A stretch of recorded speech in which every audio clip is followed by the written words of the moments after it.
Hi, and welcome to this discussion regarding sustainable international recruitment. Today's event is part of Lund University's program during the Almedalen Week. The following discussion was first broadcasted during Lund University's Sustainability Week in May this year, but the topic that we will discuss is relevant for all actors that engage in sustainable international recruitment. And it is thus a suitable theme for Almedalen as well. I am Ulf Mausbach, and I will be the moderator during the forthcoming discussion.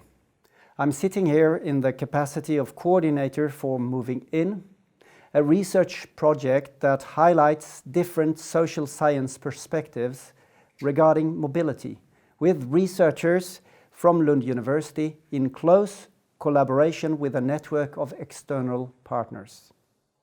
During today's discussion, I'm also here in my capacity of head of the law department, with my own experience of international recruitments and mobility issues within Lund University. And by my side, I have 3 members of the Moving In network who all share my interest in sustainable international recruitments. Karin van den Borre, Recruitment and Mobility Officer at European Spallation Source, ERIC. That's correct? That's correct. Henrik Berkenschöld, Senior Relocation Specialist at Massive Entertainment in Malmö. And finally, Lisa Andersson. We are actually in your office right now. You're a talent attraction developer at International Citizen Hub Lund for the city of Lund. And we have all met before, and some of us have had similar conversations. Half a year ago, we organized a discussion similar to today's regarding mobility challenges in times of a pandemic. And today we will try to reach out to a broader audience, but still maintaining a focus on issues that relates to international recruitment. And before I hand over the floor to the main speakers holding this discussion today, Karin, Henrik and Lisa, I should say something briefly about the framework for our discussions. And international recruitment is a logical starting point. And recruitment at Lund University is a decision process carefully tailored in order to secure equality and transparency that are focused on the skills of the applicant. I will not talk in depth about rules and regulations that apply in this regard, but in relation to the topic of today's discussion, it may be relevant to highlight that we are talking about a complex system that is difficult to understand for an external viewer. And it is worth emphasizing that the situation is very similar for private entities. So recruitment is our point of departure, but it is not our destination. Today's discussion is about a quest that we all have in common, and it relates to a hidden treasure, a treasure that we all have in front of us, a resource that we should learn to identify and exploit. And I'm talking about the invisible talent that is embodied by partners to the person that we actually recruit. Usually, we focus all our attention on the person that we want to recruit, but now we want to switch our attention to the partner that follows along. And this is important for 2 reasons. The first and perhaps most obvious would be that the society in general benefits from making it easier for the partner to find a job, a suitable job while they are staying in Sweden anyway, in Lund and Malmö in our cases. However, even more important is the fact that there is a direct correlation between being able to convince our recruitments to keep their positions and the well-being of the partner along with the rest of the family.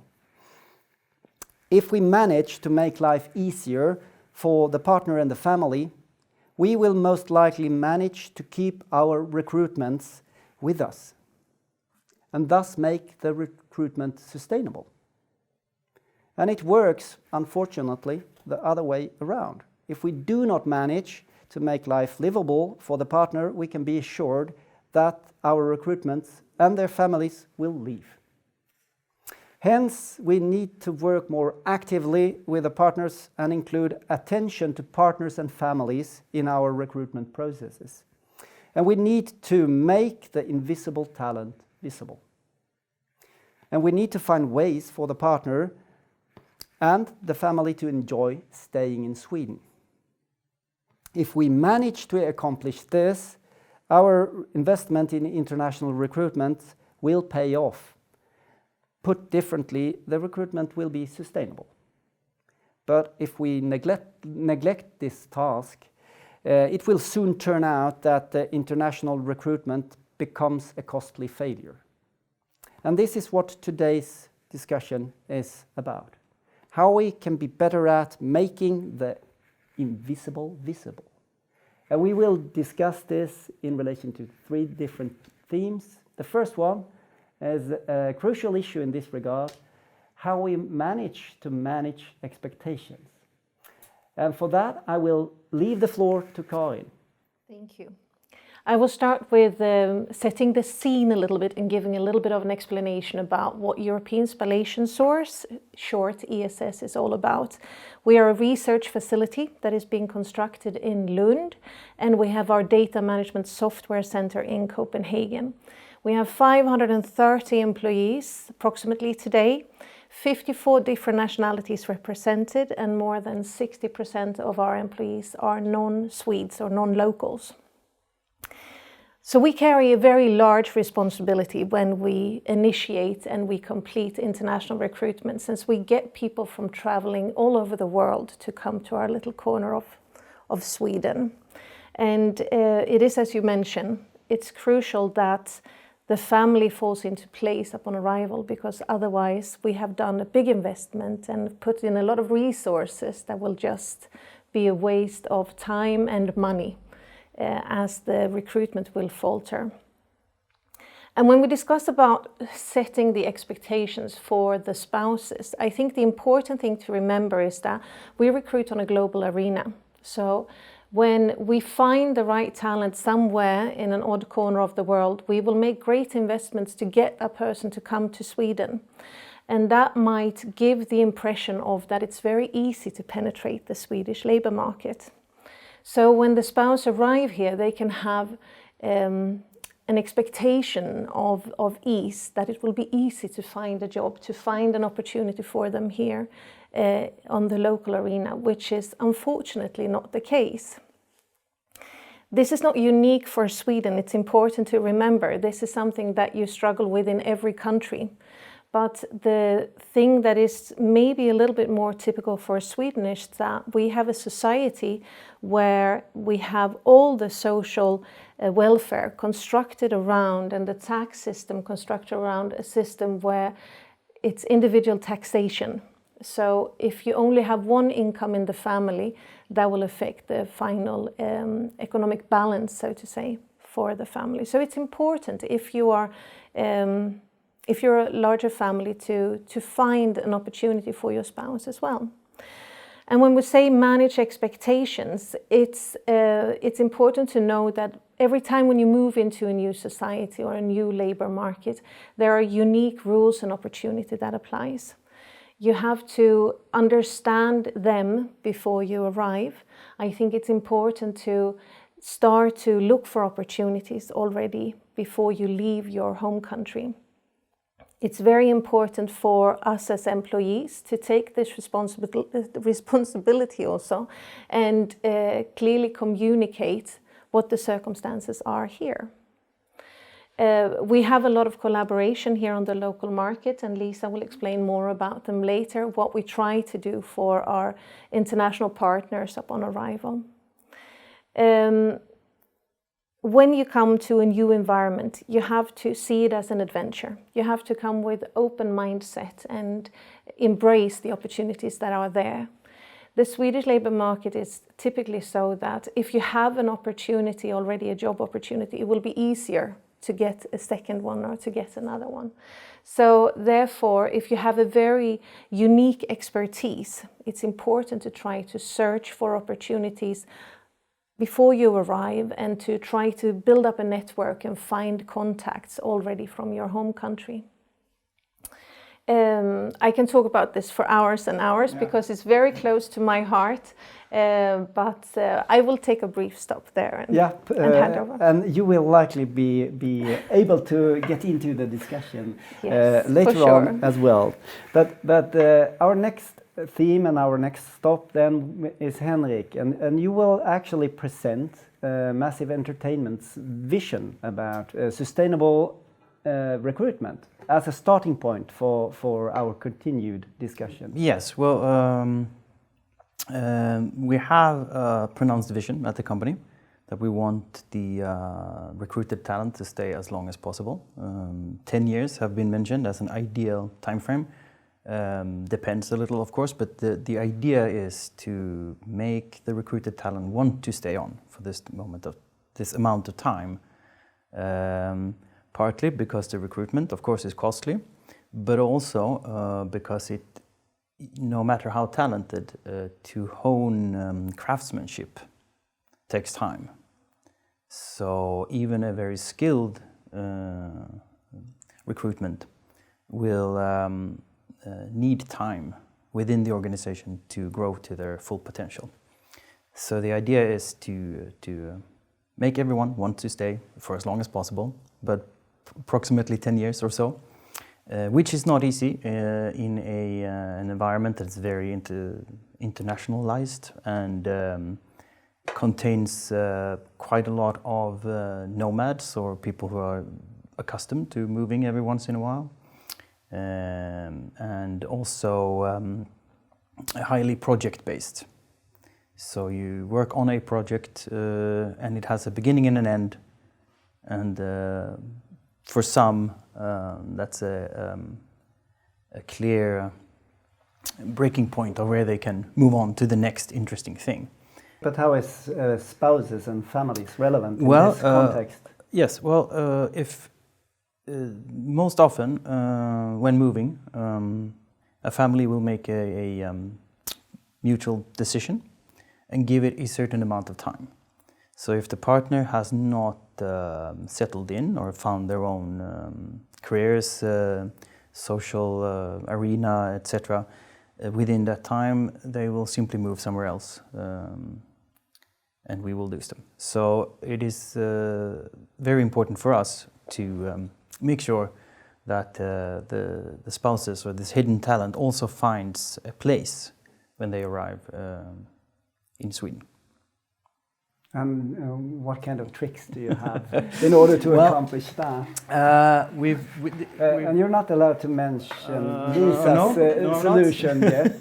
Because it is a very good solution. We will arrive at that later on. We've done a little bit of trial and error. We went through a very quick expansion, so we had to learn quickly and make a few mistakes along the way.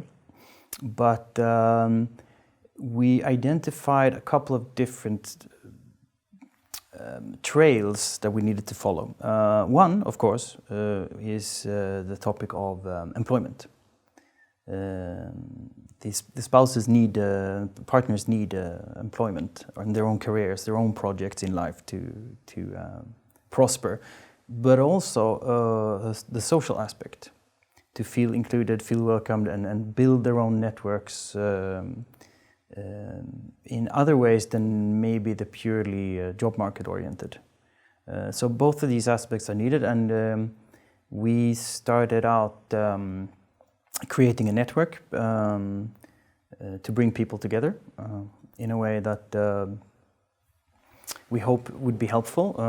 We started sending out targeted information to the spouses directly, so that they would not be get second-hand information from our talent we recruited, because sometimes the information doesn't trickle as even to the next person, which is the partner, and sometimes it doesn't feel very inclusive. So we started sending material, and then we worked from there. So within this network, we set up, and we try different initiatives to make sure we cover a little bit of the social, but also give what assistance we can with career progression. What we tend to forget is that when we recruit someone, the person that we recruit will get their computer, they will get their desk.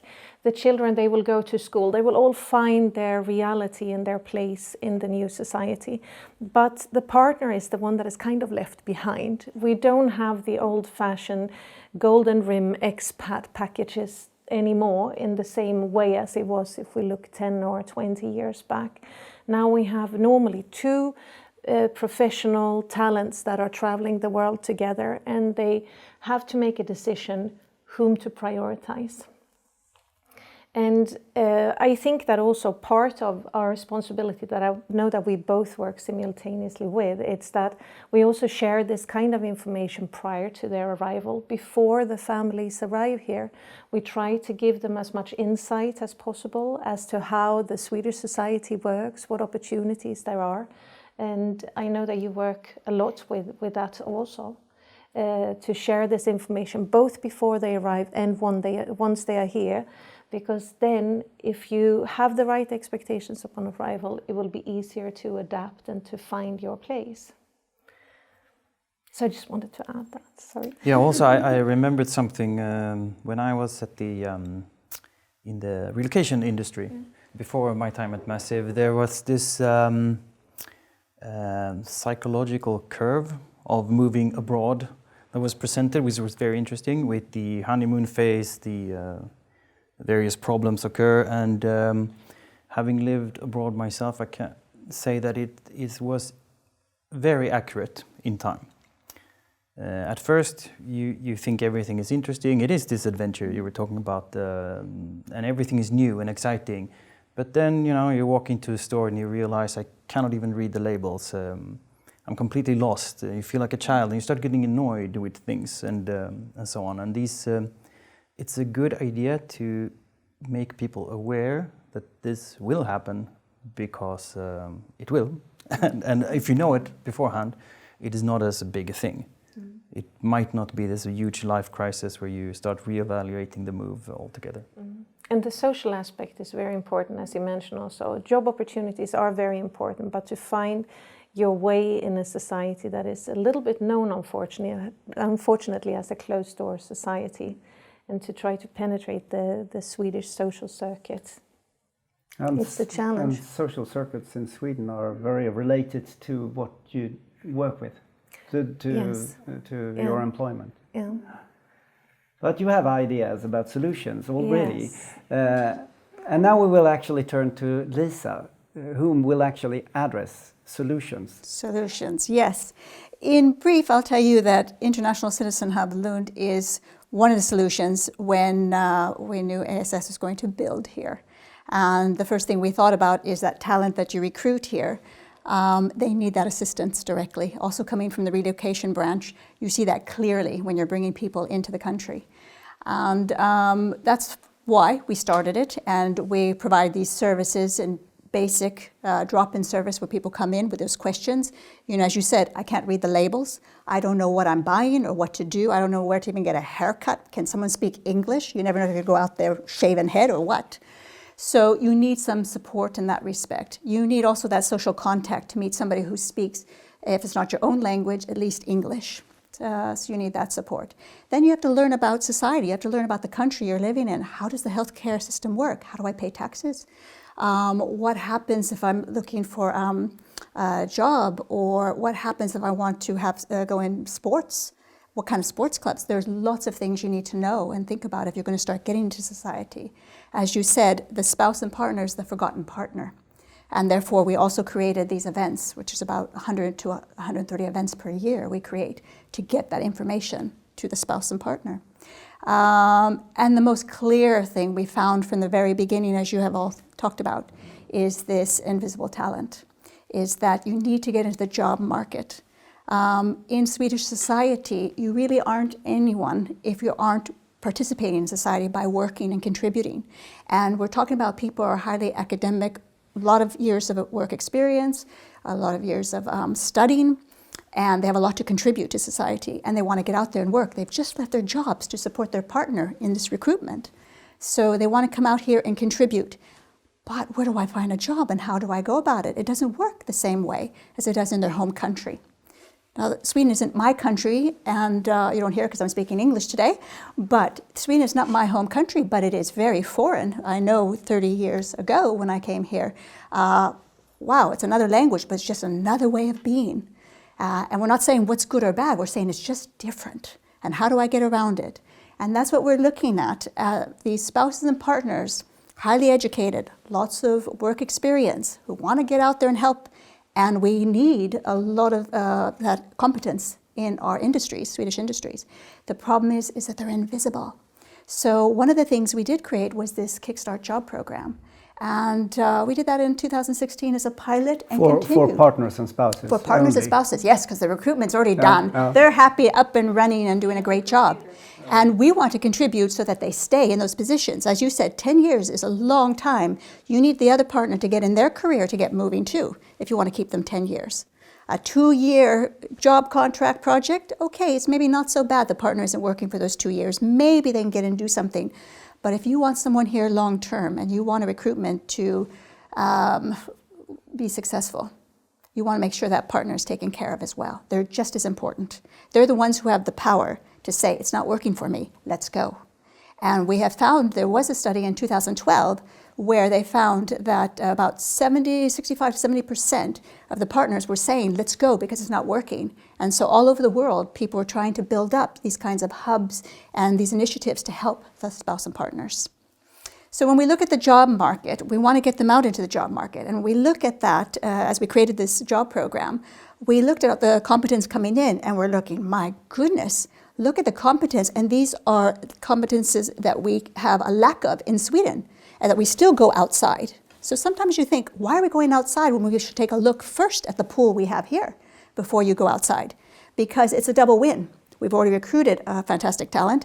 Let's take advantage of the next talent that's come in. And that's why we look at it as making the invisible talent visible to the Swedish job market, because many companies and industries don't know they're really here. And the reason for that is that it works differently in Sweden to go for jobs, to apply for jobs. And the partners and spouses don't really know how to make themselves visible. No, they don't. And it's because, as you brought up, Karin, it's this network. It works very different. In other countries, most, not all, but most countries, you look at your competency. How many years of work experience? What have you done? Put yourself forward. You talk about your work. In Sweden, remember work-life balance? There's two aspects to it. The competency and who you are. And it's another perspective when we're talking about getting people out into the work market. Yeah. It's not sufficient just to send your application and to send a cover letter that is like generic and you send it to 500 different employers because you disappear in the midst of all the applications. So it's important to get some support, and we have had a lot of support from the Citizen Hub when it comes to our spouses. They are getting great advice, and there is quite a good success rate on finding new job opportunities. And you have been working with Lisa as well, Henrik. Yes. With success. With great success, I'd say. It's been tremendously beneficial for us. So much so that we stole, I think, a little bit large percentage of the spots a few years, but and would gladly continue. So no, it has been created tremendous results, and I think it's the sort of what shall we call it, holistic approach that is working. So it's not just a CV writing course. It's everything. It's a networking activity. It's a mindset, isn't it? Yeah. It's a mindset that we're putting into people here. Don't just think of your CV as you had brought up and send it out there. Who are you? Explain who you are. what do you want to do? Look at your skills. Don't identify yourself as a lawyer. This is a very big challenge for lawyers coming from all over the world. I think you know firsthand one. And what do you do with that? They're so skillful in other ways. Use those skills and apply it to something else the job market needs here. And you'll find that they're out there and they're getting those jobs. So we have provided over, I think it's in a 2-year period, 51% success rate of getting those spouses into the job market, we have found. Quite impressive. Yeah, that's what Arbetsförmedlingen, our social insurance agency says. With that, you have also made 51% of your recruitment successful and sustainable. So there is a correlation here. And the good thing with today's discussion is actually that we identified a problem, if we may call it a problem, or rather a hidden treasure. Yeah. But we have also been able to discuss concrete ways to solve it, or at least to attack this problem. So you need to duplicate yourself, Lisa, and create more citizen hubs around Sweden, because in a way, Lund was the first initiative in this regard. We are running out of time, I think. Time runs fast when you are involved in interesting discussions. But before we close, do you have something to say? A final remark, perhaps? And then you look at me, and I'm supposed to say something wise and insightful. I think it that can be spontaneous. It can be well. spontaneous, yeah. And wise and insightful. And wise and insightful. As an international employer, I think it's important that we take responsibility over the whole package that we recruit. And the whole package includes the hidden talent and the potential children, support the municipality with insights in what our talents need to be able to find their place and be happy in the local arena. And Henrik? It's such a big topic that many things could be said, but there was something... There are certain things that, for example, private enterprise can do. We can arrange networks, we can buy additional services for employees and hidden talent. But if there's something I would wish for, it's perhaps a better dialogue with sometimes with authorities and government agencies. Because sometimes we speak past each other a little bit, and it creates a little gravel in the machinery. So, because we have many wonderful things in the public sector in Sweden, but for them to be wonderful, they also need to work as expected with a certain amount of predictability. Can be a topic for our next discussion. Yes. And Lisa, you will have the final word. Well, I think what we mostly want to see is that invisible talent becomes visible to the Swedish job market. That industries start to look at what we have here, look at that second competence that we have here that they can take advantage of and exploit and take it further, because they have all to win with that. The first initial recruitment they win from for some of these companies like Massive ASS and many others, plus they get their own talent there. And I think we also look very attractive as a country, embracing this and taking it and helping people. And that's what we want in Sweden. Yeah, and I think we all agree to that.